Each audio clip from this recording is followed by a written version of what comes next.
Hi friends, இன்றைக்கி என்ன வீடியோன்னு பார்த்தீங்கன்னா என்னோடய லவ் ஸ்டோரி தான். நான் எப்படி லவ் பண்ணேன், எப்படி கல்யாணம் பண்ணேன்றதுக்காக தான் சொல்கிறேன். எனக்கே இப்போ கூட நினச்சாக்கா நானாக இப்படி பண்ணேன் அப்படின்னு எனக்கே தோணும்.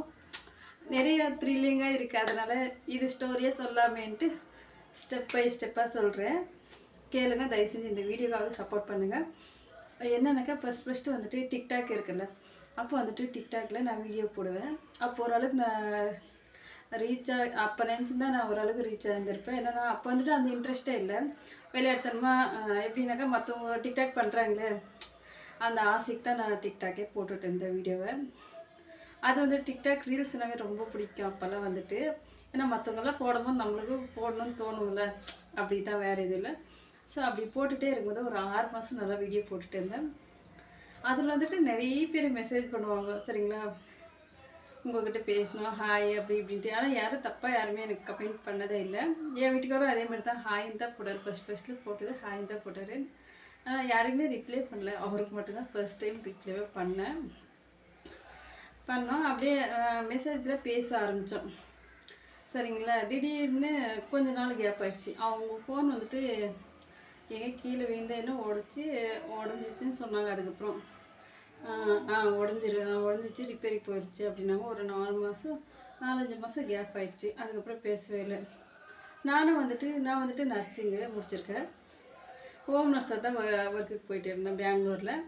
அது இந்திரா நகரில், பெங்களூரில் இந்திரா நகரில் வேலை செஞ்சுட்டு இருந்தேன். அப்போ வந்துட்டு அங்கே நான் லீவ் போட்டு அப்பாவுக்கு உடம்பு முடியல. எங்கள் அப்பாவுக்கு வந்துட்டு, சரிங்களா, என் அப்பாவுக்கு உடம்பு முடியல. அதனால் லீவ் போட்டு ஊருக்கு போனேன். அவருக்கு வந்துட்டு என் அப்பாவுக்கு வந்துட்டு கேன்சரு லாஸ்ட்டு ஸ்டேஜ். அதுக்கப்புறம் கூட இருக்கணும்னு சொன்னாங்க. அதனால் இப்போ கூட நினச்சாலும் ரொம்ப வருத்தமாக இருக்குது.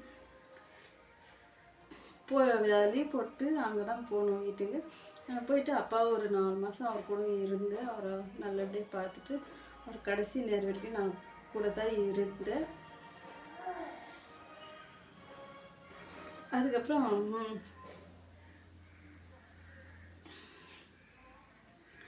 அப்பா இறந்து 4 மாதம் ஒரு 4-5 மாதம் 3 மாதம் நான் அவர் கூட இருந்தேன். போயிட்டு லீவ் போட்டு வீட்டில் போய் அவர் இருந்துட்டு பார்த்துட்டு கடைசி நேரத்துலேயே நான் இருந்தேன். அவர் இறந்து போய் அப்புறம் காரியமெல்லாம் பண்ணுவாங்கள்ல, அந்த டைம் எல்லாமே முடிச்சுட்டு அதுக்கப்புறம் மைண்ட் ஒரு மாதிரியே இருக்குல்ல.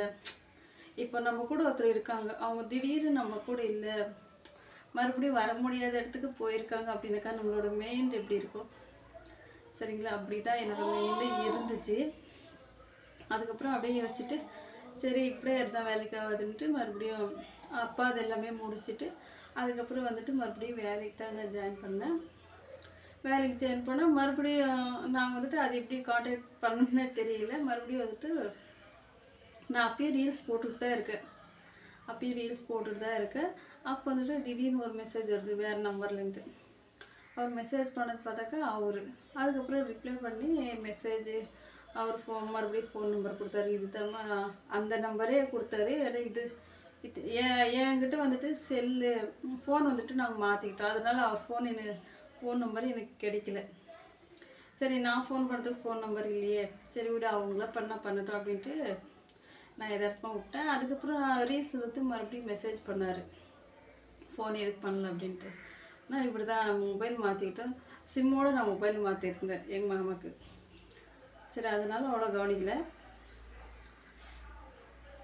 அதுக்கப்புறம் வந்துட்டு என்னன்னாக்கா மறுபடியும் பேச ஆரம்பித்து தொடர்ந்து ஒரு 4 மாதம் வீடியோ போட்டிருப்போம். மறுபடியும் டிக்டாக்ல தான் வீடியோ போட்டுகிட்டு இருக்கேன்.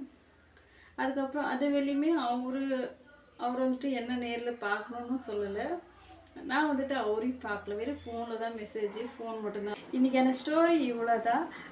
அடுத்தது என்ன நடந்துச்சுன்ட்டு இன்னும் பார்ட் 2ல் கண்டிப்பாக சொல்கிறேன். எல்லோரும் மறக்காமல் பாருங்கள் ப்ளீஸ். எல்லாருமே சப்போர்ட் பண்ணுங்கள்.